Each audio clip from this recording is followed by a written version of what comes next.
focusing on scientific writing for more than 20 years, in part based on my experience in graduate school.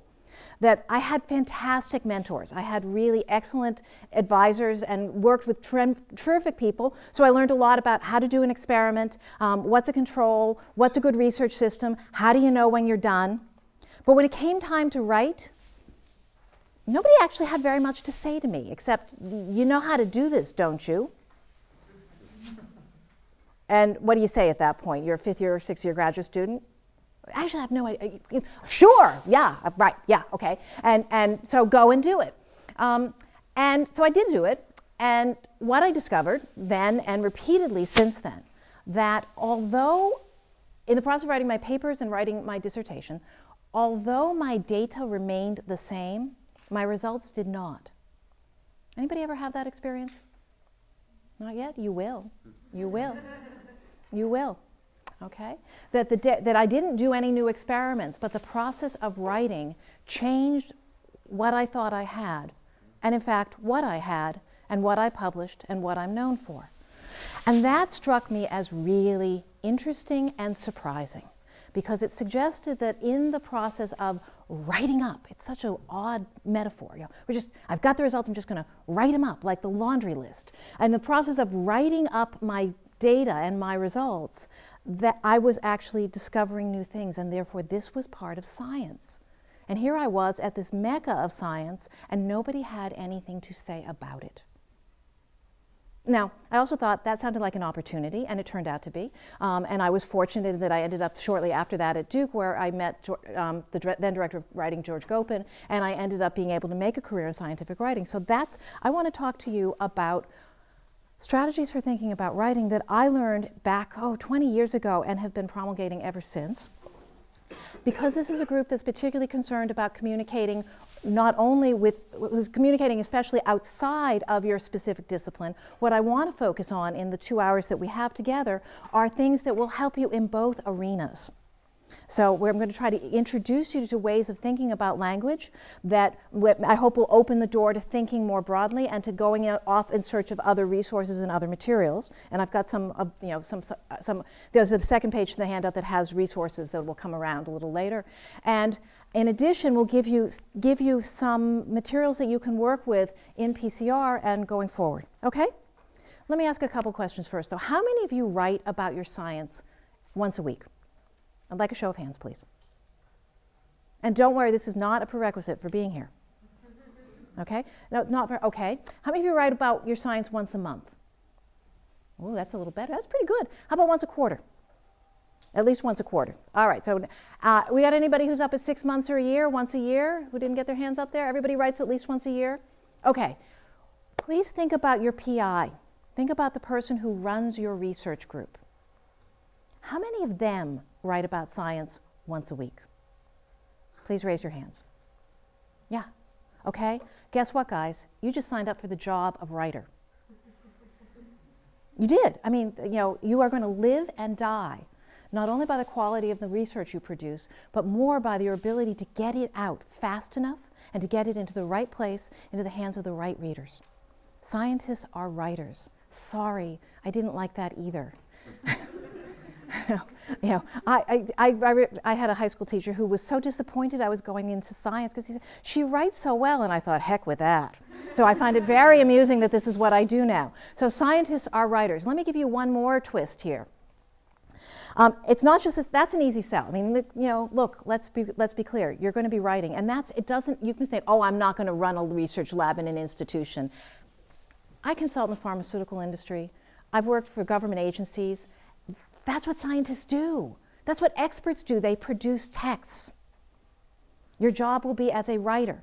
Except if you're a scientific writer, your job is a bigger job than most of the writers out there. Because what distinguishes scientific writing from other writing and other disciplines is not that we write about numbers, so do economists. Or not that we write about images, so do art historians. But the thing about economists and art historians is they write single-authored documents. And we don't, do we? We write multi-authored documents. So not only will you be spending your career writing a good percentage of the time, but you will be writing with other people. So guess what? Not only are all scientists writers, they are all de facto teachers of writing. Because you're going to spend your careers working with people who have different degrees of experience in writing on communal documents. I mean, I just came back from a week at the EPA. It is my 8th trip there. They write documents of 2,228 pages with 65 authors. And as they put it, if somebody isn't trying to sue them, they're not doing their job. Okay? So these are really complex documents. And if you, so very quickly, you're going to find yourself in a situation where you are not responsible, you're responsible not only for what you write, but for giving feedback to all the other people who are writing with you.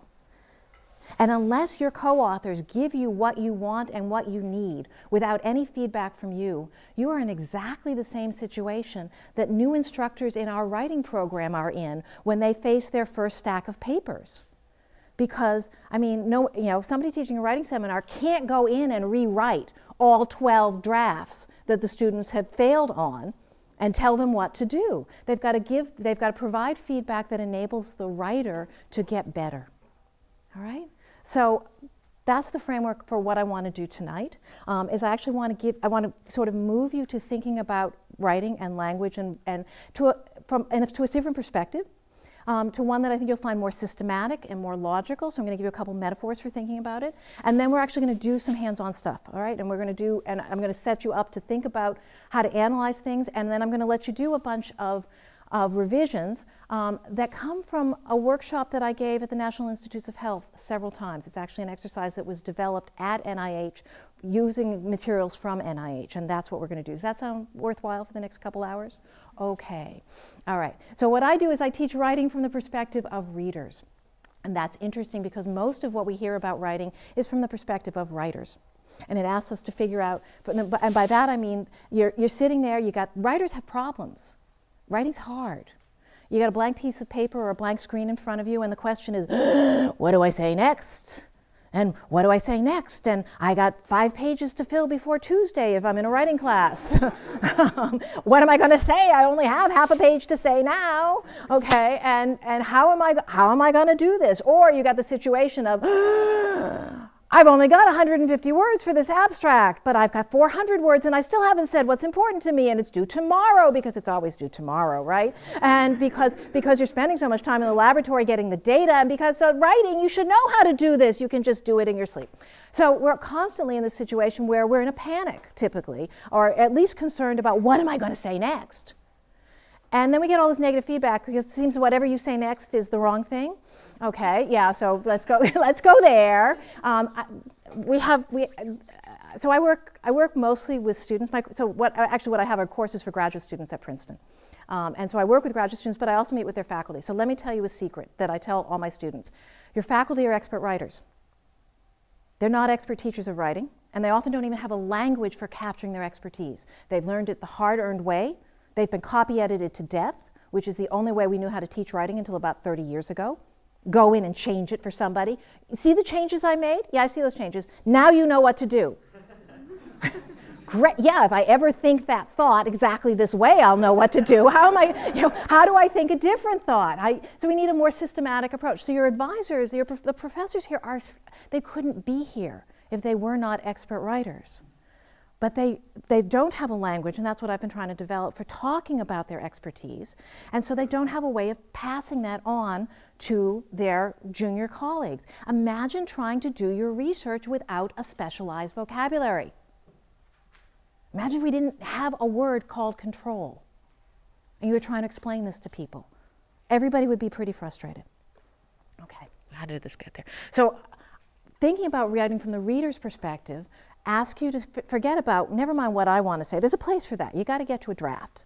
But then you start thinking about who's reading this document and what do they need from it and how are they going to behave. Now, the bad news for you for graduate school is that you don't know this at the beginning of graduate school. How many of you have submitted a paper for review to a journal and had difficulty with the review? Okay. You're starting to learn what kind of readers are out there? The standards of those readers, what they need to know, and I call that, this is my target metaphor. writing a scientific research article is like shooting for a small target at the far end of a football field. These are the most compact, concise, heavy-duty documents I've encountered, and I've worked with a lot of different people. The research article is the product of erasure. It's what's left over when everything has been stripped off it except exactly what needs to be there. And it's basically almost impossible to see that that's what you're doing early in your career. You got to spend 3 years in the laboratory convincing yourself that your data are real before you have even an inkling of what it might take to convince somebody else. Okay? So I want you to worry about writing from the reader's perspective, and I actually would define graduate school, what you're really learning in graduate school, or one of the ways of framing the whole arc, you're learning to become a professional reader of science. That's why by the end of your graduate years, you'll probably be asked to review papers and to act as a peer reviewer, because you'll be able to represent the scientific community. But it's really hard to do that at the beginning. Okay? So I sort of want to put that out there, that in addition to learning all the hot stuff in your field and all the new techniques and working on your project, you have a bigger research project. You need to understand who are the people that scientists write to. Okay? So I want you to think about writing from the reader's perspective, and I'll just give you a couple metaphors, and then we'll plunge into actually doing some real work here. Reading takes energy. Is that fair? Reading scientific articles especially takes energy. Okay? And what readers do with that energy is they try to figure out, what does this text mean?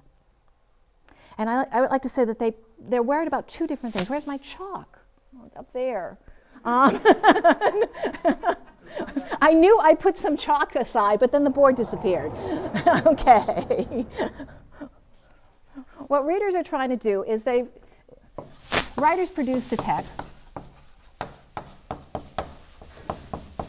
and the reader is trying to figure out, what does that text mean?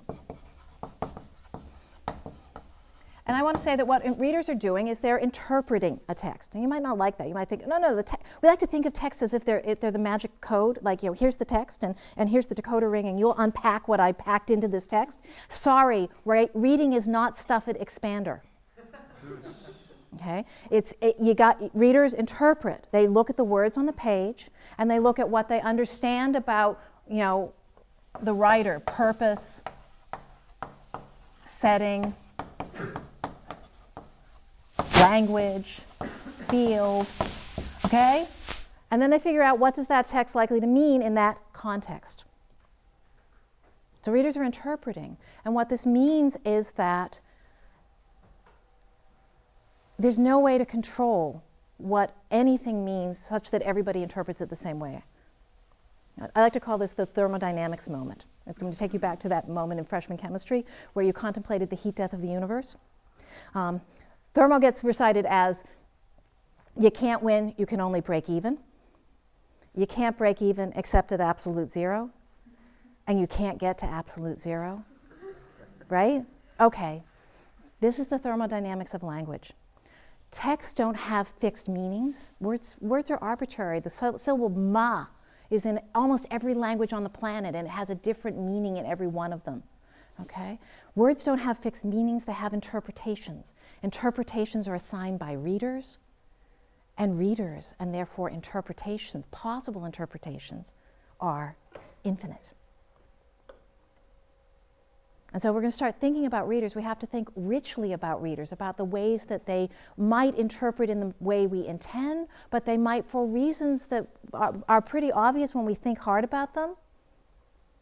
They don't know science. They're afraid of science. The talk you're going to have next month, that they've got some biases that make it hard for them to want to believe a piece of science. That's going to affect their interpretation. So reading takes energy, and that energy goes into interpretation, and interpretation has two parts. First, readers read for structure. And by that I mean, what is this piece of language? What are these words? Is it a sentence? Is it a paragraph? Is it a document? What am I reading? That's structure. It's a sentence. Where's the subject? Where's the verb? Thank you, that's structure. And after they interpret structure, they go for substance. Now that I know how this is a sentence, what does it mean? Fair? And in fact, it goes in that order. First we figure out what are these words doing, and then what am I supposed to do with that information? Okay, so let me put these two claims, these two postulates together. There's a certain amount of, takes energy to read, and reader energy is finite at a given moment. You only have a certain amount of energy to do anything. That energy gets dispersed as structure and then substance, and this is a sum-zero game. Energy that goes into figuring out the structure is not available to figure out the substance. If you're spending all of your energy trying to figure out how these words are a sentence, where's the verb?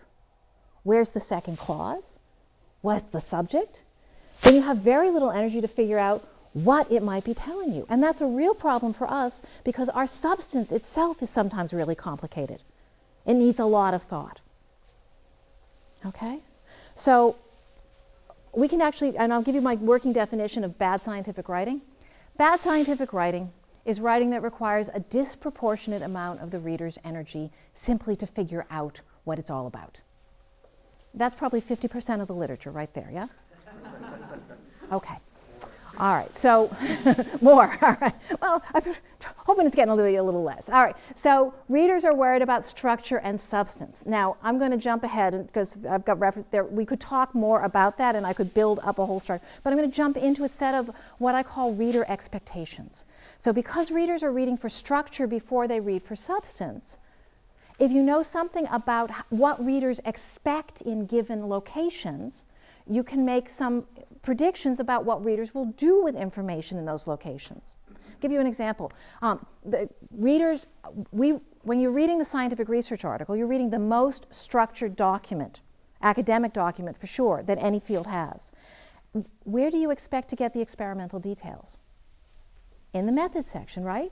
Have you, and I'm sure you have, read a paper where you got those details in the results section? How'd you feel? Sort of annoyed. Like, what are they doing? Don't they know better? I don't want to put this kind of detailed energy into reading this stuff. This belongs over there. So we know this at the document level, and it turns out that structure is everywhere. Structure is everywhere. And so if you can start paying attention to structure, you start to see how readers, you get a clue into how readers are interpreting, whether it's at the level of documents and all the way down to the level of sentences. Okay? So let me actually stop being theoretical and start to give you my agenda here. I want to think about how do readers figure out what to emphasize.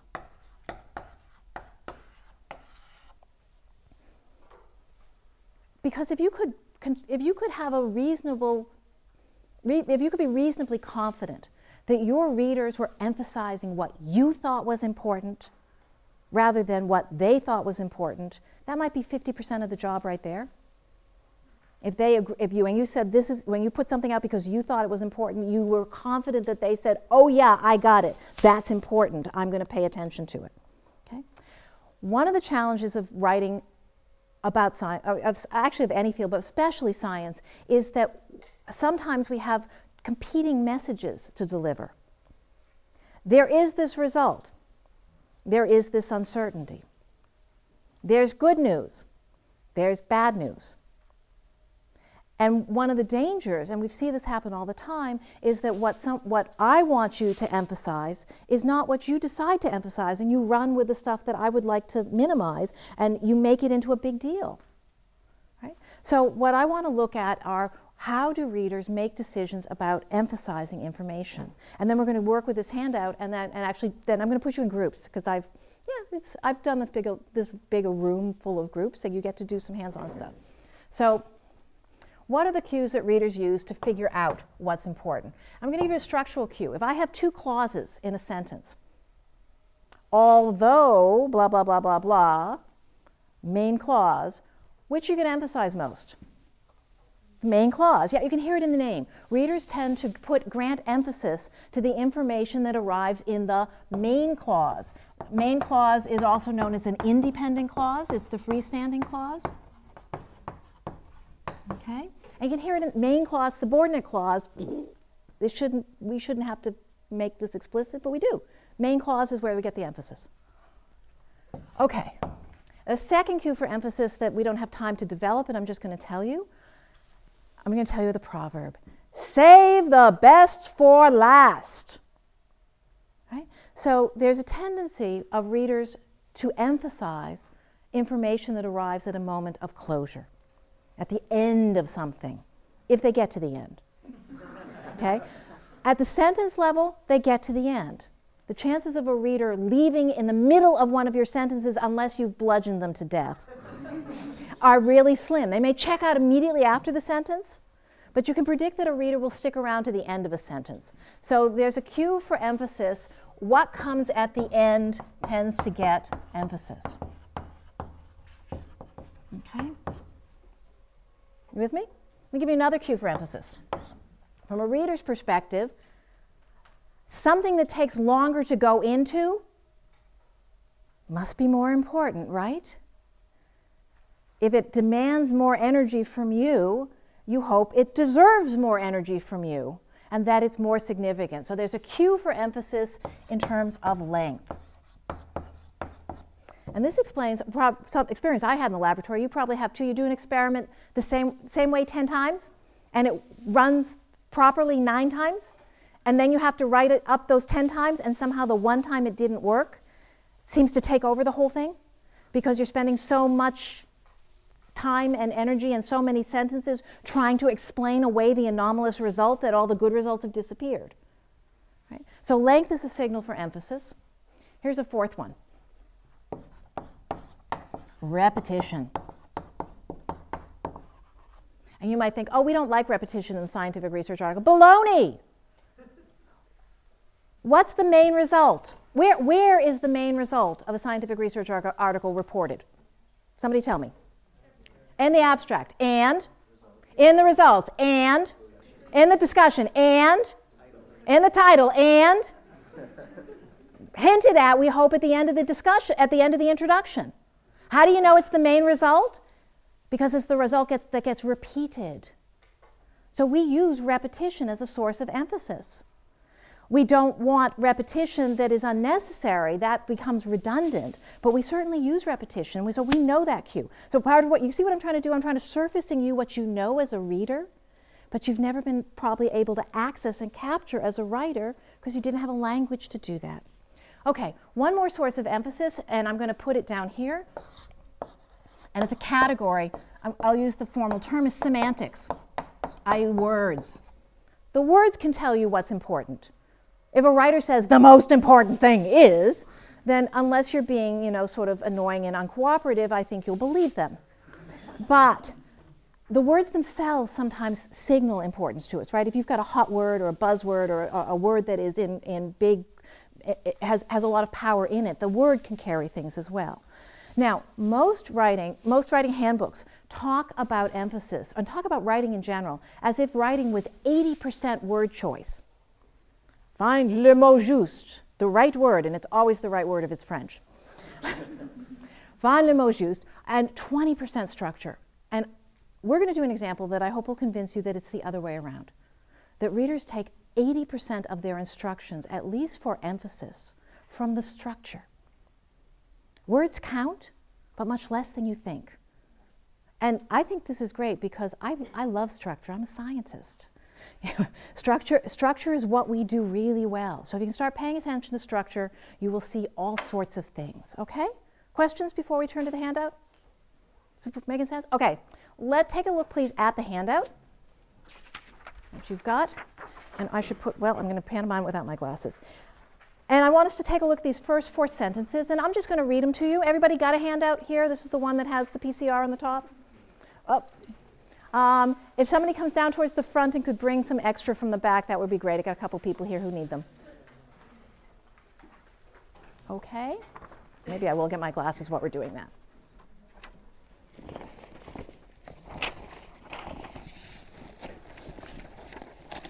Yeah. Okay. Do you have the handout? Let me just introduce you to these 4 sentences. 1. A. Ah, yes. Although Fred's a nice guy, he beats his dog. B. Although Fred beats his dog, he's a nice guy. C. Fred's a nice guy, but he beats his dog. D, Fred beats his dog, but he's a nice guy. Okay, now first, let me just tell you, these are made-up examples. This did not come from the NIH. Okay, so this is a pedagogic example. I just want to be clear, because all the other examples are from the NIH, but this one is pedagogic. All right. What we have here are 4 sentences about Fred, yes? With 2 clauses. And in each of these 4 sentences, we know the same 2 facts. Fred is a nice guy, and Fred beats his dog. Okay? So the data are identical in these 4. So now we're going to do an experiment, a little bit of crowdsourcing, and I have to set it up first. So number 1, those of you who are dog haters, you do not have to identify yourselves, but I want you to understand that at least for the purposes of our discussion over 20 minutes, dog beating is a bad thing. You with me? Good. Okay, now, those of you who are dog lovers, I have to ask your forbearance as well. I want you to consider the possibility that somebody who beats his dog might actually be a nice guy. Oh, and I could already see half of you just looked away and said, no, no, I won't do that. And if that's you, okay, if that's you, if your moral backbone is so erect that it cannot be contorted into this, then I have to change your question. Because what I'm going to do is I'm going to ask all of us to judge Fred. And since you have already condemned Fred, that's not useful, okay? What your question is going to be not to what do you think of Fred, but what do you think the author of this sentence wants you to think about Fred? Okay? So what's the message this sentence is sending as opposed to your personal judgment? You with me? Okay, so here's how it's going to go. I'm going to reread those 4 sentences, and I'm going to ask you to vote. And you vote by putting your hand out, thumbs up, yay, Fred, or thumbs down, nay, Fred. Are you instructed? Are we ready? Here we go. Okay. A, although Fred's a nice guy, he beats his dog. Please judge Fred. Thumbs down on Fred. Thumbs down. Anybody thumbs up here? No, it seemed to be 9. It was a big group. Ooh, crap. You're all down on Fred. Good. B, although Fred beats his dog, he's a nice guy. Please judge Fred. Oh, look at that. Okay, now this is looking more, this is your thumbs up. You're not 100% thumbs up, and that, you know, some of you have held out, okay, but you're like 98% thumbs up. Let's try C. Fred's a nice guy, but he beats his dog. Okay, now this is interesting. Did you notice how much longer it took to get to that position, your position? That position seems to be more negative than positive, but it's still pretty split. D, Fred beats his dog, but he's a nice guy. Okay, now you're more positive than negative, but you're still collectively split. And some of you are like, you know, just, I'm not doing this, I'm getting a lot. Some of you are individually split, okay? But let me see if I can summarize this. As a population, you are more positive than negative, but it's like 60 or 70% positive and 30% negative. It's taking longer to get there, and there's more of this. Okay. Congratulations, Carnegie Mellon. You are a normal audience. I have personally done this experiment about 100 times, and all audiences, all groups of readers respond as you did. Now, before I say anything else, if you were ever in the minority in any of these positions, do not worry, you too are normal. Okay? You are part of the normal minority. And it is a normal, because we're talking about not the reader. There is no such thing as the reader. It's readers.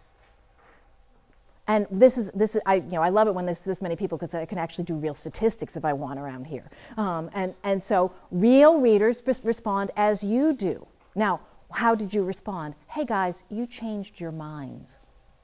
Yes? And the data did not change. The data are the same, but we did not reach the same conclusions on those data in these 4 sentences. That's interesting, and that's why I entitled this, The Facts Do Not Speak for Themselves. And you can just imagine that the guys who wrote the pink sheets at NIH, they were really interested in this one. Because there's good news and there's bad news, and the question is, what's the judgment of those two?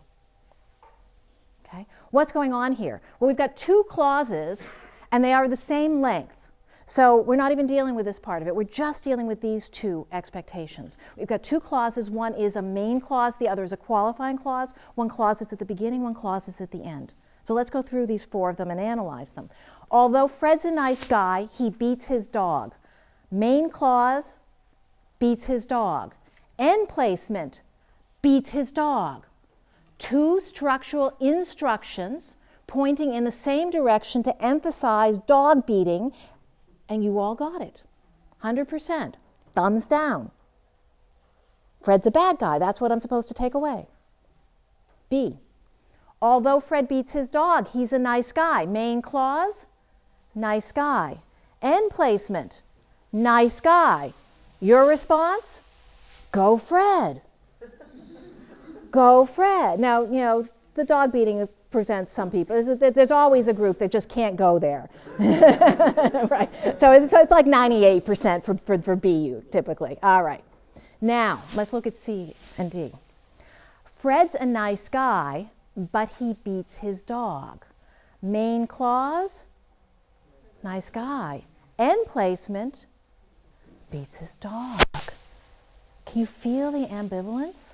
Can you feel the being pulled in two different directions? That's why it takes a little longer for people to vote. Now, it isn't that when end placement and main cause conflict, everybody slowly goes to one side or the other. They split. That's at least what it looks like. That faced with a conflict of which of these do I pay more attention to, some people go with main clause, main point, I'm running with it. And the other people say end placement, last word, I'm running with it. And everybody's a little off base because they're getting a conflicting message. So that suggests that now the fact that you were more negative than positive suggests that when end placement and main clause are in conflict, maybe we go a little more for the end placement. Maybe, or maybe when there's a conflict we pay more attention to the data themselves and try to decide what do we think. Like maybe dog beating is a worse bad than nice guy is a good. So, but fortunately we have in D the control, and we flip it. So D, Fred beats his dog, but he's a nice guy. Main clause, beats his dog. End placement, nice guy. And did you notice what happened? You flipped again. You're still very split. There's about 30-40% go with the main clause, but the other 60% go up here. Actually, I realized what I forgot to say when I said if you're in the minority, not only should you feel normal, that's good, but you should be paying extra attention if you were ever in the minority here. Because what you have just discovered that you may not have known is that most people don't read like you. That's really important to know. You might need to do this deliberately, consciously for the reader, even if it seems a little odd to you. Okay? So what do we do with this? We'll just recap what we've got here, and then we're going to add length and other things to this, and then I'm going to set you free to go work on it yourselves for a bit. Okay? What are we getting? You want to swing the judgment one way or the other. You stack your instructions. You have bad news and you want people to emphasize the bad news. You put the bad news in a main clause. You put the main clause at the end, and you can predict that 99% of your readers will go with that. They will at least understand what you want them to do. They might object, but they will still understand what you're saying. You want to go all positive. You put the good news in the main clause, you put it at the end. You want to be ambivalent. And you want to be ambivalent sometimes. You split the instructions. But now you have to figure out, well, what's the strategic split? Am I ambivalent, but I'd like a little more positive? Am I ambivalent, I'd like a little more negative? You pick. But everybody will get ambivalence. All right? Let's complicate it. Ready? Let's drop length into this equation. Here we go. Take a look at E and F. Fred is a good husband, a caring father, a fine colleague, and an altogether nice guy, even though he beats his dog. I would submit that length makes a difference, yeah? It's a little hard to see what that difference is. Let's go try F. Even though he beats his dog, Fred is a good husband, a caring father, a fine colleague, and an altogether nice guy. Now, length definitely makes a difference, even in F, and it's a little clearer to see what it is. Let's look at F first, okay? Even though he beats his dog. We know this structure. What kind of clause is this? The subordinate clause. Where is it? Early. We know that structure. Or subordinate clause early. Oh, I should minimize this because the main clause late is going to take it over. Now we get to the main clause. Fred, yes, is a good husband, a caring father, a fine colleague, and an altogether nice guy. This is length. It might even be repetition. Fred for president. Right? This is clearly an apology for Fred.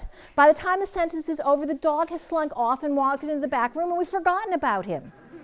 Okay? So put length in here, and it changes things. Now go back to E. Starts off, Fred is a good husband. Oh, we know this structure. Which clause is early?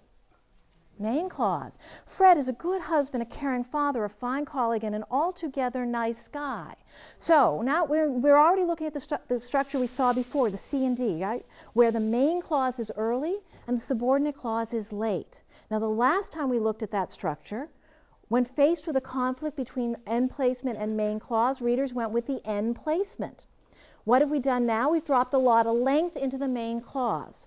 Does the main clause outweigh the end placement here? Well, let's wrap the sentence up. Even though he beats his dog. Fred's a sicko. There's something wrong with Fred. Look at all this wonderful stuff about Fred, and he still ends up beating his dog. Let's get him a psychiatrist. So what's going on here? What's going on here? Length makes a difference. Is that fair? I think the difference it makes is that length is an intensifier.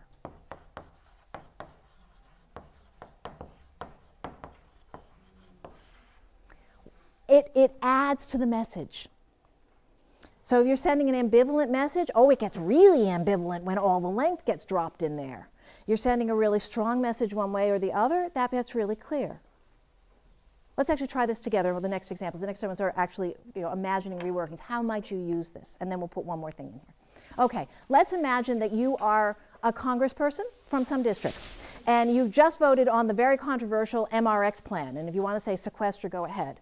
But and you voted in favor of it because you got your arm twisted by your party or whatever.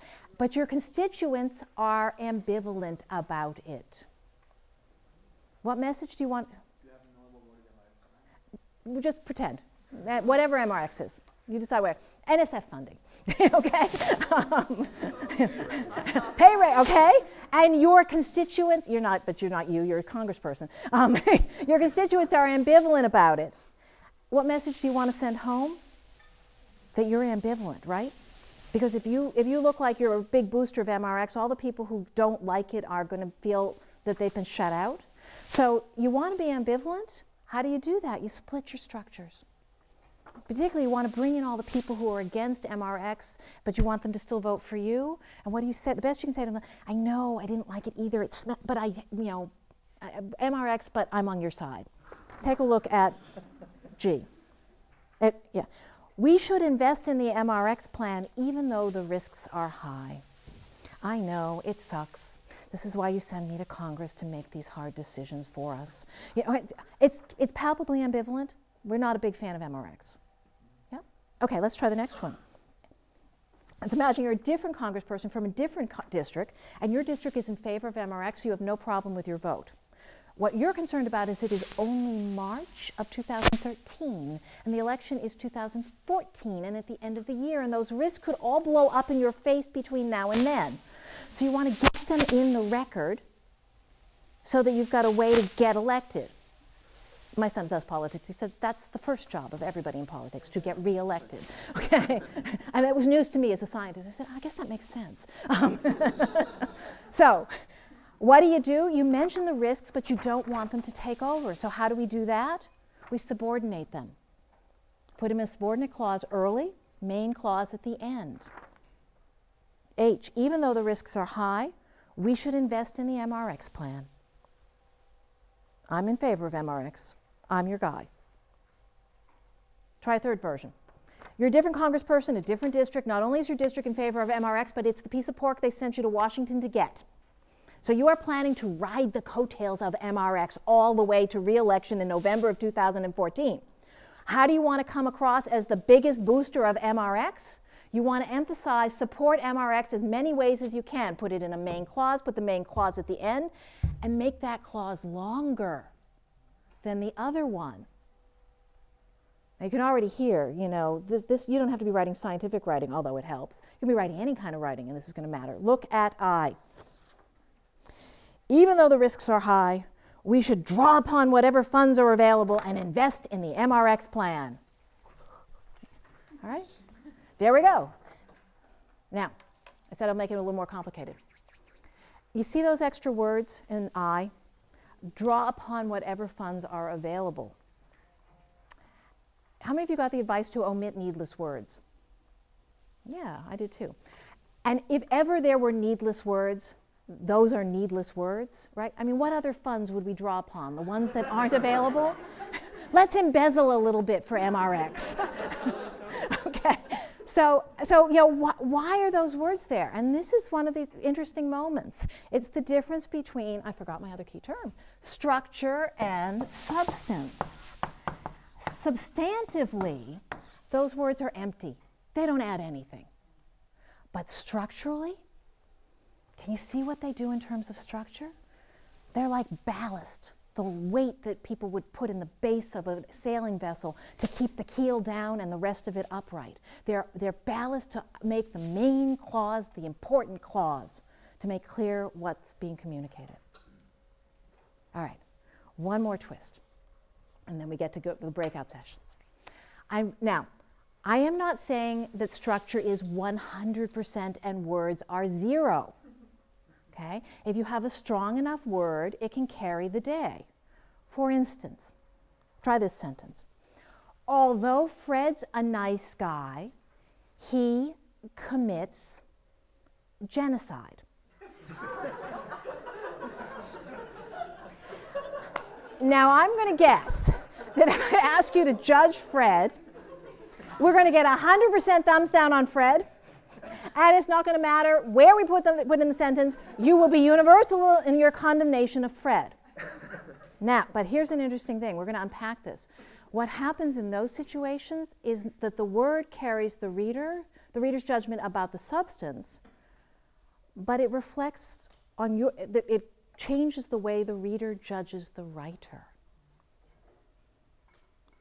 So let me just unpack what we just did. I'm going to do it in slow motion, and this is to just sort of hear how that sentence unfolds, so bear with me. It starts off, although. What does an although say to you at the beginning of a sentence? That's something, we're going to get a subordinate clause with a main clause. Now, we expect every sentence to have a main clause to tell the main story, but this sentence begins with, good morning, readers. You were waiting for the main clause. I am the although clause. I'm going to trundle along for a while and tell you something, after which you will find what you were looking for, the main clause, which is going to undo everything I just did. All right? That's what an although says to a reader every time you see it at the beginning of a sentence. And if that's what the sentence does, you're fine. All right, so although, this is the although clause. Good morning. Fred, this is a sentence about Fred. It's Fred's story. Those of you who were there yesterday, it's Fred's story, right? What is Fred's story? We're going to label Fred. What is Fred? A nice guy. Stop there. Right? Fred, a nice guy. With a little bit of a shadow behind him because Fred has shown up in an although clause, and we know something's going to happen in the next, but he can't get a girl. But he has bad breath. But he dresses really poorly. Something is going to mess up Fred before the sentence is out. Okay. Here we go. Main clause, he, it's still about Fred, commits. What does he commit? Adultery? Tax fraud? You know it's bad, but how bad? Genocide. Boom, the whole thing blows up. Okay. Now, let's change the structure. Let's change the structure. Although, this is the although clause, it will be overturned by the main clause. Fred, it's Fred's story, tell me about Fred. Commits, what does Fred commit? Genocide. And you're all laughing because the mind says, I understand all of those words, but I do not understand that thought. What do you mean? Although Fred commits genocide. The instructions are to overturn this statement with something in the main clause, and I don't get it. And if you stumble along to the end of the main clause, he's a nice guy, right? This is not that nice guy anymore, is it? It's some other kind, sarcastic or sardonic. So the longer story that we won't go, readers read linearly through time and they make judgments as they go. And so the order matters here. Okay, let me give you your charge. And this is actually a good time to start handing out the second page. I have the second page of the handout. Thank you, Anna. Okay, because I'm going to start putting you together. So this business of how do you signal how do you deliver not only information, but the judgment on that information? This is something we do all the time. And it's not just us. Anybody who's in a position of evaluating data, people, performance, institutions, and then being responsible for communicating that judgment is in this business. It's called being a professional. Professionals are paid to make judgments and to stand by them. Okay.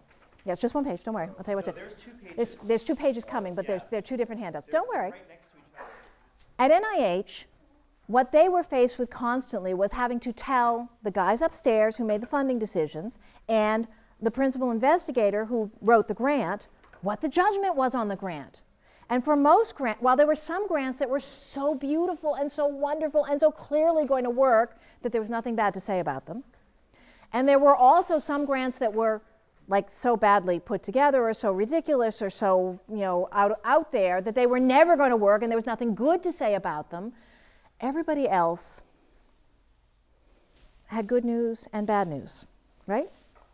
And NIH was struggling with how do we spread that out? How do we not only say this is the good news and this is the bad news, but how we weigh those against one another. Okay? And because most of structure is invisible rhetoric, we don't notice it. And so it does things to us and we're not conscious of it, except now you're starting to see structure and see what it does. They didn't know how to do this. So let me give you a few examples of what they had, and then I'm going to put you into groups to rewrite some of the examples that you have. So turn the page on the original handout. So we're up to example number 2. Okay? Here we go. And I want you to imagine that this is your proposal. You're the PI, and this is the judgment that's come back. This overall scope, though it might prove to be overly ambitious, is a great conceptual strength of the proposal. How you feeling? Good. Pretty good, pretty good. Hey, things are looking up. Why? So now let's analyze that judgment. Why are you feeling so positive? Okay, so what are the pieces? Somebody give me one. What's end placement? Okay, the end of the sentence. Great conceptual strength of the proposal. Woo, woo, that's really nice. What else is telling you to be happy? Main clause. The main clause says this overall scope is a great conceptual strength. Now this is a little bit of an aside because we haven't mentioned it yet, but where's the bad news? In the middle. It's between the subject and the verb in the main clause. And I know that the American Scientist article I wrote 20 years ago makes the rounds at Carnegie Mellon, but that's something we talk about a lot in that article. The position between the subject and the verb is a place that readers don't have a lot of attention available, so they try to skip it. And so this read says, this overall scope, though it might prove to be overly ambitious, don't pay any attention to that, is a great conceptual strength of the proposal. And you might think, oh, isn't this the words? No, look at B. Although this overall scope is a great conceptual strength of the proposal, it might prove to be overly ambitious. How you doing? You're gone, right? You are gone. You are, in this funding climate, you will not get anywhere. It's not the words, it's the structure. Let's take a look at another one. 3. This is an exciting but somewhat flawed application from a creative investigator. How you doing? Now this one I love because it's such a puzzle until you take it apart. How many pieces of good news are there in that sentence? 2. You are a creative investigator, and the proposal is exciting. How many pieces of bad news? 1. It's flawed. Now, is it grossly flawed? Is it irrevocably flawed? No, it's just somewhat flawed. So this is a little weird, right? We got two pieces of good news, and we got one not so bad news, but you can feel it in your stomach. Like, this is not working. Something's wrong. So what's wrong? What's doing that? What? Nope, it's not the flaw. The answer to all my quizzes, should you ever meet me again, is always structure. Structure. Okay? You can just know that. All right? What's at the end of the sentence? Creative investigator. That's good news, but what would you really like emphasized the most in this sentence? Exciting application. Because if after telling me that I'm creative and the application is the application is exciting and it's flawed, and I want to emphasize that you're really creative, you can already feel, and this application is in big trouble. It's the wrong good news at the end of the sentence. So let's look at another version. I'll ask you to pretend you are NIH. You are study section. There are 30, you represent the 36 people around the table. Here's funding, somewhere around 9%. Here's 50%. Where would you put A? Somewhere in the middle, here, and maybe there. And I would say with big error bars. Like the next sentence, this sounds a little confused, and the next sentence might turn it around, but we're not doing very well. Okay, let's look at the next one, B.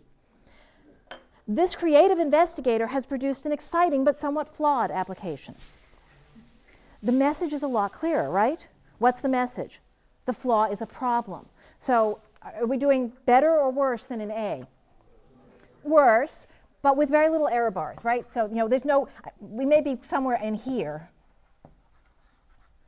but we're not, I'm not sure we'd ever get up there here, but there's a lot of variability. Now, let's try C. This creative investigator has produced a somewhat flawed but exciting application. How you doing? Okay. Are we in the money? No. No, because flaw these days is flaw. You're just not going to do it. Okay, and that was before sequester. Okay, but let's try D. How do we get to C? Because the emphasis at the end is on the exciting application, and the flaw is buried in the middle. So let's try D. This creative investigator has produced a somewhat flawed but truly exciting application. How you doing? A little better. Are you in the money? No, but study section likes you, and if there's any way to get you in the money, they want them to do that, right? As a PI, you know that they're in favor of your work, and you just have to clean up the flaw, and they'll be happy to fund you, and upstairs maybe they'll put you in. So D gets not in the money, but closer. Why? Why? Truly. Okay, what's truly doing? It's a semantic cue. It says the truth is exciting, and it's also balancing we were slightly, and now we're really. What else is truly doing? Length. Because in order to minimize the flaw, we had to add more words. Somewhat flawed. That's better than flawed, but it's more attention to flaw. Somewhat flawed, but exciting. Somewhat flawed, but exciting. Right? And 3 syllables would be even better. Somewhat flawed, but exciting. Yeah? Okay? We can hear this stuff. You don't have to be a poet. In fact, I think scientists have the kind of sensitivity to language that poets have because our texts are so short. Okay. Let's do just a couple more, and then I'm going to give you your charges, because you're going to do this. Because you can do it now. Here we go. C. Actually, we're going to skip 4. Let's skip that one. Let's take a look at number 5. Ah, yes.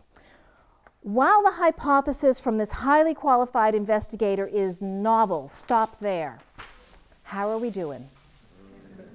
Oh boy, this is sounding like good news, except novel is one of those like innovation, lovely. If they said it was innovative, we'd be smiling, but novel is the version of innovation that says we don't like what you're doing, even though it seems to be new. Okay? And it's a subordinate clause. So whatever's happening up here is going to get overturned by the main clause. So this sounds like good news, but it's good news that makes us go, ooh, I'm not so sure. Here comes the main clause. The rationale is poorly justified. Ooh. The studies lack the input of an expert in epidemiology. Ooh. And a more similar approach should be used first to assess the validity of the primary hypothesis with preliminary data and reduction in cost and risk to the experimental subjects. How are we doing? We are dead. We are and this is like, do not resubmit this. Not in this form. We got a main clause. We've got the main clause at the end. We've got all this length. We've got 3 main clauses. And they keep repeating. And what's the last word? Risk to experimental subjects. This is a crash and burn. Okay. All right. So here's your assignment. I want you, and going to have to roll it in a little bit in pieces. I want you to find no more than 4 people to work with. So introduce yourselves to the people around you. And what I'm going to do is I'm going to give each group of maximum 5. And really, don't make it more than 5 because it's too easy to coast. If the group's too large, you'll sit and listen, and you have to participate. What came around in the handout, not the takeaway one, but the other one, is a bunch of sentences, mostly from NIH, but not entirely. And I'm going to give each group 2 sentences to rewrite. So let me give you the charge, and then you can get into groups, and I'll tell you which sentences to work on. And it doesn't matter. We're a big enough group that they'll all get covered. Your instructions is, as a group, to revise your sentences, each one twice. Once to make the judgment on these facts more favorable. Once to make the judgment on these same facts, the data are going to stay the same, more negative. So I want you to do that by varying the structure. Which clause is at the end? What information's in the main clause? What information's in the end clause? How much length do you have? What are you repeating? If you repeat anything? I don't want you to invent new words. To change, you'll have to change the words as you move things around. So this is not, you can't change the words at all. But context controls meaning. So you can always change how we interpret this by telling us all these other things. I don't want you to do that. I want you to discover what structure does for you, because one of the things that will come out of this experience is that we tend to recognize structural problems in our gut and then try to solve them by throwing words at them. And words cannot undo a problem of structure. Yeah? Well, I have a question. So you just said that structure is the most important thing, but I think that at the end of the day, our last example where we were funding this project, we basically decided that no matter what, we're not going to give the money to the but that's structure. But I thought, honestly, what I thought was that it's the flawed part that Oh, no, what's... Number, what is it? Number 3. 3. We were doing number 3. We were sort of moving around Yep. those bars. Right now, okay. We're going to be, on D, we're going to be really close. D, we're really close, because flaw is one of these things. It's hard to get funded these days if you're flawed. D is getting as close as we can get, given that there is a flaw. And so it says most favorable. Watch, I don't think it's the word so, because watch what happens. And thank you, because I forgot to do this little twist. You feel like it's truly, and the truly is the thing that's pushing it up, or the flaw is doing it. Let's drop truly into A. Okay, remember A on that one? This is a truly exciting but somewhat flawed application from a creative investigator. It just sounds incoherent now, right? You know, like, I don't know, the guy at NIH needs a vacation. The sentence doesn't make any sense. How can the application be truly exciting and somewhat flawed? Whereas with D, we can see what they're pushing it up. They can't make the flaw go away. Yeah, I guess that's right. Yeah. So, like, yeah, no, you work. So strong that you just cannot do anything with structure. I mean, you're still not going to get. No, it's not that you cannot do. It's not that you cannot do anything with structure. We moved the judgment all over the place. You can't get it funded with flaw. Right. Thank you. Okay, so that's part of the charge. If the sentence you're working with, once you make all the structural changes that you can, still is just, you can't get it to be positive, or you can't get it to be negative, because the words are so powerful. If you have this scientific equivalent of genocide, which flaw these days might be. Okay,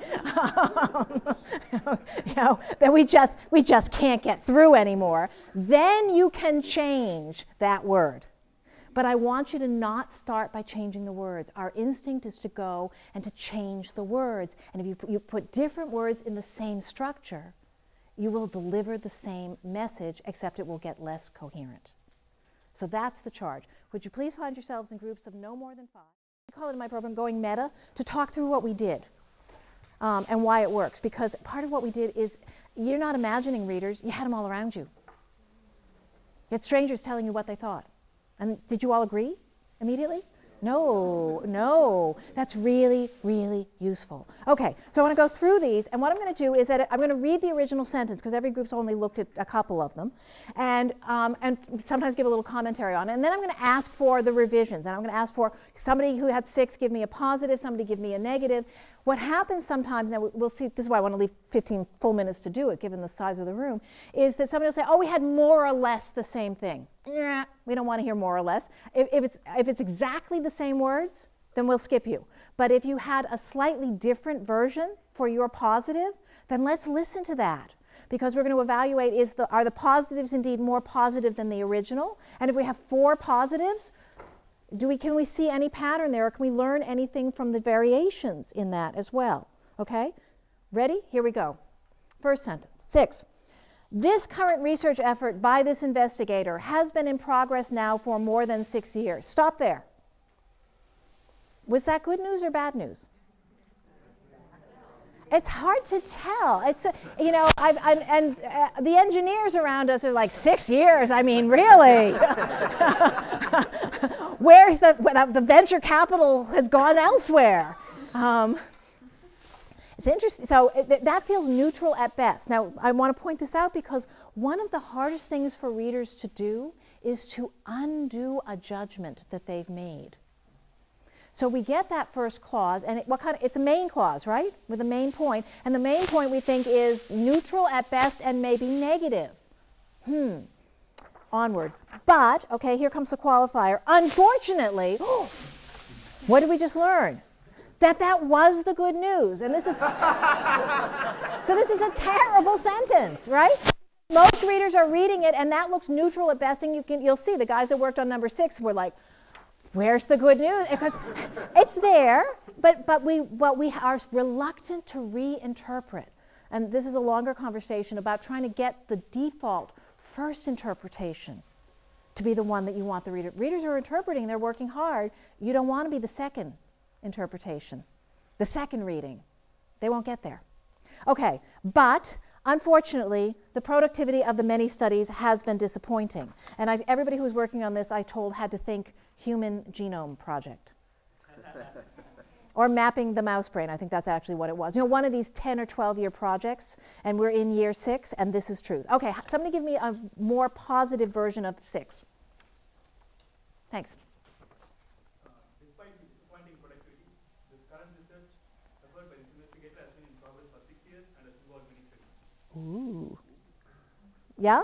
Same facts? Much more positive? So now many studies is something that we're emphasizing. Oh yeah, they're really busy, aren't they? And 6 years, yeah. What's the structural changing that this group made? They changed the order of the clauses. Yeah, you took the main clause was early, you put it at the end by starting with a subordinate clause with despite. Somebody else who made it more positive. We didn't add any words in this. So okay. Moving around, the productivity of the studies has unfortunately been disappointing, but this current research effort by this investigator has been in progress for more than 6 years. Okay, now is that more positive than the original? A little bit, because the end placement is on, been in progress for more than 6 years. Why are we, and you guys can listen, why are we ambivalent about that? Because we don't know whether being on 6 years is good or not. So that's where I had a point to make. The fact that 6 years, like you said, is a context sensitive, in the sense that depending on the research, 6 years... Nope, you're getting into the words. What's the structure? The positive end placement is in a subordinate clause. Yes. You kept the ambivalent structure of main clause early, end placement subordinate clause. And because there's a slight emphasis, people are a little more inclined to emphasize what's at the end, even if it's subordinate. This is more positive than the original. But we want to go even more positive, although the productivity of the many studies has been disappointing. They've been at it now for more than 6 years. Okay, and now we can, we can still worry about 6 years, but they, somebody had to save the Human Genome Project. Come on. All right, somebody else have what she had? Would you read it? Would yours again? Thank you. So like I said, we didn't add any words. Yeah. The productivity of the studies has unfortunately been disappointing, but this current research effort by this investigator has been in progress for more than 6 years. Yeah, so what you've done, lovely, you changed the order of the information. So the good news is at the end, but you didn't change the order of the structure of the two clauses. And so that, and you can hear how that makes a difference. So we've got great, this is why this NIH really found this useful, because you can start to spread people out. Yeah? So does that ever, make you have a very homogeneous structure in the sense that you always have your subordinate clause first and your main clause second? Does that start to... Do you always have, are you always defending things? Okay, right? Now, I want to flag this, though, because think that we're not going to go much into writer process versus readers, but think about how we write. Which clause are you likely to write first? The main clause, right? And the positive, or the clause that you want to emphasize most. This is really good, although there is this problem. This is really horrible, although I guess we could consider it this way. You hear how we're going to spontaneously probably produce the ambivalent structure when we think we're communicating a strong message one way or the other. So, yeah, and you will see that, that this is where people get hung up. Then you might find that you might need to change, that you actually do mostly want to say, this is what I think, but you've been using a structure that's not letting you as much. Okay, how about making more negative? Wasn't that fun, making all of these a little more negative? A little schadenfreude here, yeah. Okay, somebody? Another group that we haven't heard from. Despite 6 years of research effort, the productivity of the many studies has unfortunately been disappointing. Yes! So we're not even despite is different from although, because the despite says, hey, we're pushing against, it's subordinated and pushing away. You got rid of the clause. There's no verb. He said, despite 6 years of research effort, main clause weighs more than subordinate clause. Clause weighs more than phrase. That's structure. We know this in our bones, but now you've got it in, the conscious part. Somebody else with a negative. We did something similar. Although the current research effort has been in progress for more than 6 years, the productivity of the many studies has been disappointing. Yep. Okay. So structure makes a difference there. Now, all of these are playing one against the other. One more. Yours was the closest to do this. This research effort by this investigator has been in progress now for more than 6 years, and the productivity of the many studies has been disappointing. Yeah, and it gets much more negative. So we've lost the good news. We've lost the two clauses that are balancing each other and contradicting each other. Look, it's a soundboard. You control the levers. We thought we could move the unfortunately to the first word. Sure. Unfortunately, this research effort has been in progress now for more than 6 years, and as somebody told me several years ago, Fred still beats his dog. Okay, let's do number 7. Overall, however, this proposal was scientifically sound, but there is no innovation. I mean, how many reversals can you do in a 9-word sentence? The however is reversing the previous sentence by saying it's scientifically sound, and then it reverses itself, and you really do want to send the SRA on vacation. So let's have a group that made this more positive. We'll try, how about back here? Although there is no innovation, overall this proposal is scientifically sound. Okay, another group? That's more positive, yeah?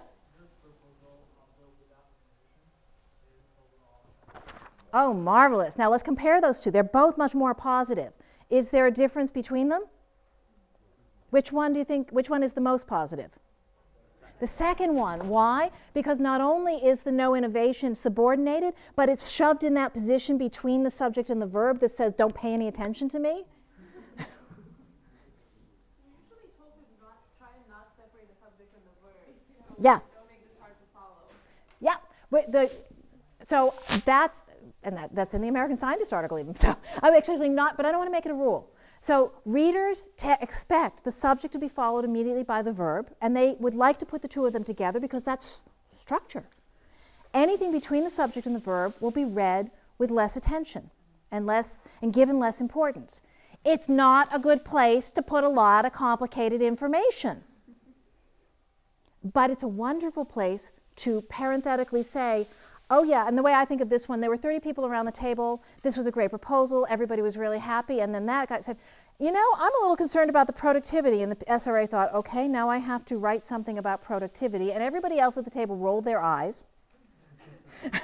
And the SRA got them, okay, productivity has to get mentioned in a place where you won't pay much attention to it, because that which separates the subject and the verb is arriving when readers have no energy to process it. So if you put verbs at the end of your sentences with long sentences before then, we can't make sense of them. But that's different from, I haven't had a chance to say this yet. I have one rule for talking about writing.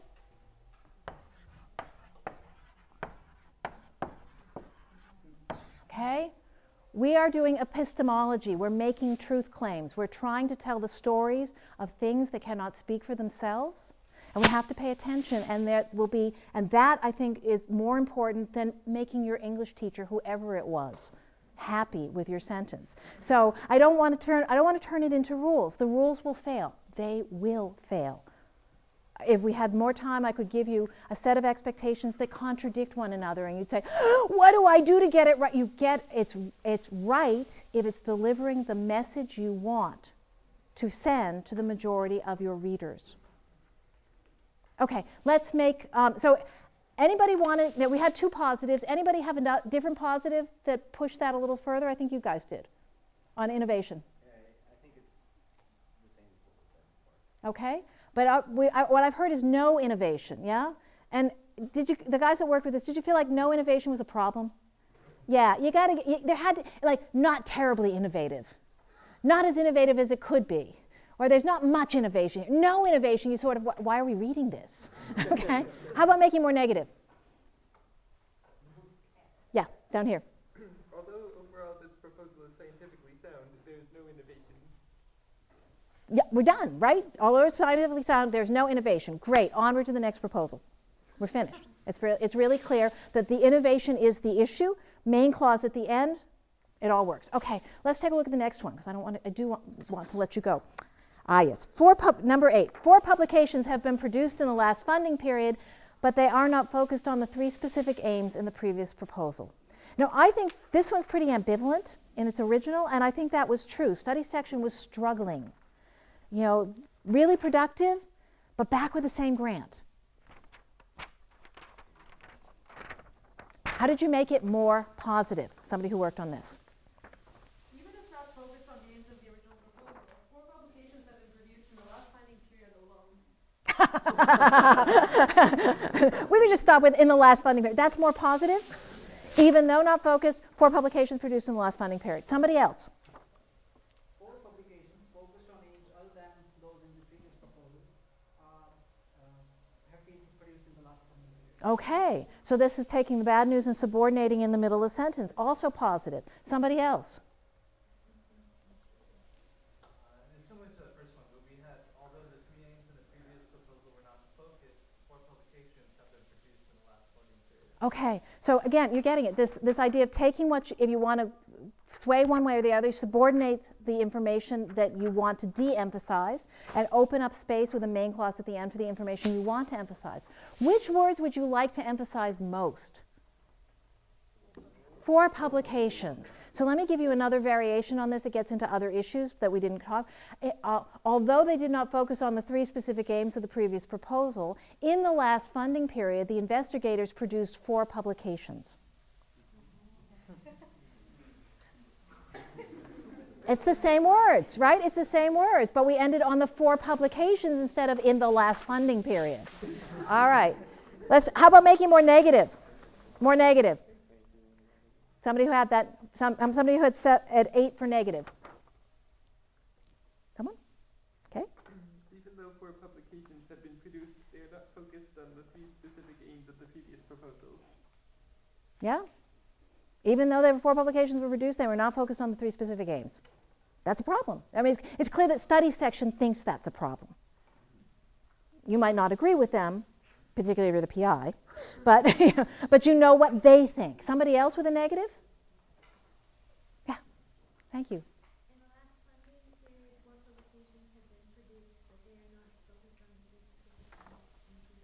Okay, so you got the in the last funding period out. It makes it and kept the structure that's here, because you've got a main clause early, and then the subordinate clause at the end. So change, but even getting the in the last funding period out up front, that helps to make it a little more negative.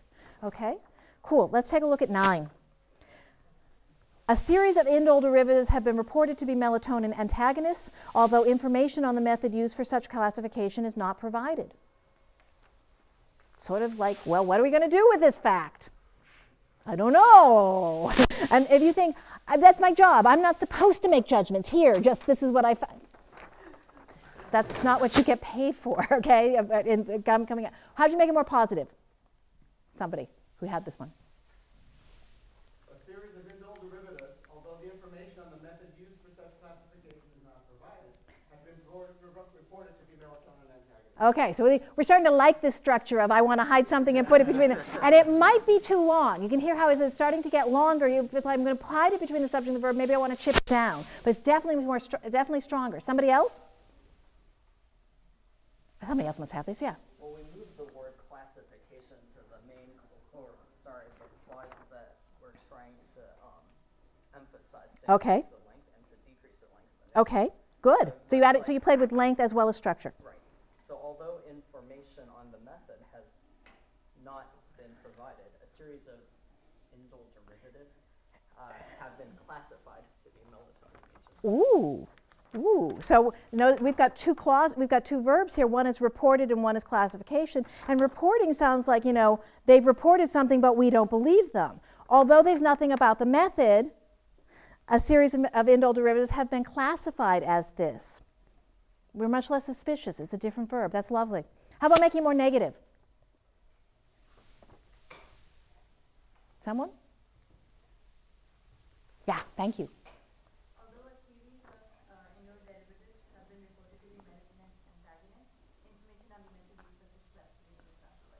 Yep.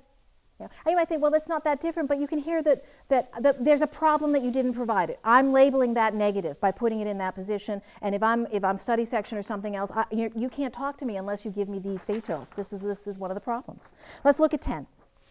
This is a very short application with little experimental detail by 2 new investigators who are very well trained in mouse genetics.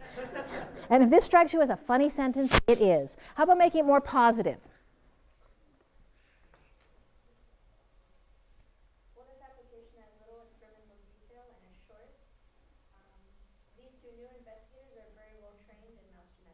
Okay, so we're subordinating it, deciding the problem is it's short with little detail, subordinate clause early, main clause, they're very well trained in mouse genetics. So anybody else have something remarkably different from that? Yeah? This application, although very short and with very little experimental detail, is by 2 new investigators who are very well trained in mouse genetics. Okay, so you can hear, right? I can see the way you're all nodding. This has been a great 2 hours. You hear things, you can see them, you can control them. Fabulous. How about a negative? Well, I've heard you, somebody else with negatives? Yeah. I know, these are the organizers. I've known them for too long. Well, the 2 new investigators are very well trained in mouse genetics. This is a very short application with little experimental detail. Ooh, right? That's a punch. That's a punch. So, although you're really smart and very well trained, your application is ridiculous. Okay, now, context controls meaning. So we're going to go back to the question of, and so we're looking at sentences in isolation because I asked you I want you to play with the structure. And it was we had enough context for thinking about NIH to play with that structure. I can make number 10 a terrible sentence without changing a single word. You ready? I'm going to give you the context. What do you suppose was the subject of this grant application? Mouse genetics, right? You can see that the emphasis is on they are very well trained in mouse genetics. So we say, yeah, mouse genetics rule. Guess what? I'll give you truth. What was the application on? Human genetics. How are they doing? Not so good. Not so good. They were in the 99th percentile. Okay, and that's how I found this. But this is a really, so the last twist, you say, well, do people know this? Yes, they know this. Does this sentence sound like a 99th percentile sentence? There's no shame in that. It's very short, little experimental detail. It's sort of flat, yeah? It's only if you're the PI and you know that that the project's on human genetics and the emphasis is on mouse genetics, at that moment you know what happened. And I think there's a covert message in here that says, hey, guys, we know who you are. You come from really good labs. We expect good things of you, and we know you're smart.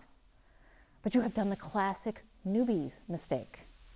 You have written a proposal out of field without sufficient experimental detail to justify it. And rather than excoriating them, because they think, you're really smart, you're going to get it as soon as you show this to anybody, and clearly you didn't show it to anyone until you sent it to us. Okay? But rather than say, oh, you idiots, they say, hey, here's this thing, here's the score, and now you know what the problem is. What's the implicit instruction? Elaborate. You've got room. Resubmit. And what will and this is implicit, not guaranteed, but almost a promise here that says, when you resubmit, what will study sections write? This application is dramatically improved over the first submission, and these very talented investigators, and if you've actually got the story, you're going to go for it. I'm not now. You might feel uncomfortable here that I'm asking you to make up stories about your data. You're tied to your data. And I'm going to trust that you're faithful to your data. But your data don't speak. They cannot speak. You have to go figure out, what do you believe you are allowed to claim on the basis of these data? That's number one. You must choose. There is no neutral sentence. Every sentence sends instructions, and if the instructions are, I have no instructions, then the message is, and I'm incompetent, don't listen to me. Okay? You want to be an expert? You're getting a PhD or a master's degree. Okay? You're being paid for expertise. You must make up your mind what you think. You must communicate that to yourself and others clearly. And then, what you all did here so beautifully, you have to listen to what your readers say. There will be arguments. Science is contentious. It's difficult. We see the same thing and we interpret it differently. I want those arguments to be about the substance. And we can't argue about the substance if the structure fails to transmit that substance clearly to us. That's your job. You need to decide what your facts are and then speak for them. That's whether you're talking to your other scientists, but especially when you are talking to everyone else. Okay? The more you listen to readers, you'll see in my takeaways, one of my things is listen to readers. They are always right. The reasons they give you for what they think, don't listen to those. Okay? Because they don't have, unless they have the language, and they say, this feels sort of neutral to me. You say, why are they saying that? Think structure. They won't think structure, but think structure. Change the structure and then ask the reader, is this better? And they'll say, yeah. I had a friend of mine who was a history of science professor writing this paper, and there were 3 sentences, and she thought I was magic, because there were 3 sentences where I could see ambivalence, and everything around it suggested that she was not ambivalent. She was writing about Rosalind Franklin's treatment by Jim Watson. I don't think she was ambivalent. Okay? But all those sentences were ambivalent. I said, do you mean this? And we quickly did Fred and his dog, and she said, no, and I knew those sentences were bothering me, and no matter what words I put in them, they stayed troublesome. I said, right, because the words can't change the structure. Great. You've done a nice piece of work. Thank you all very much.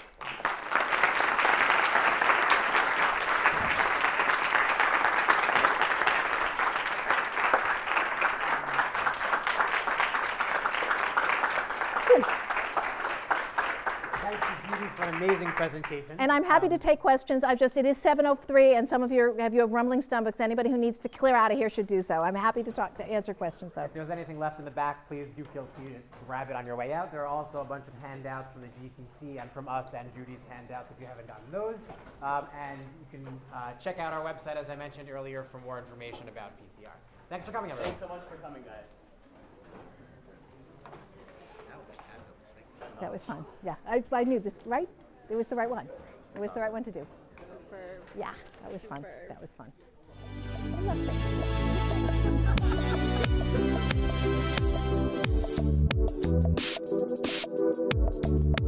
it.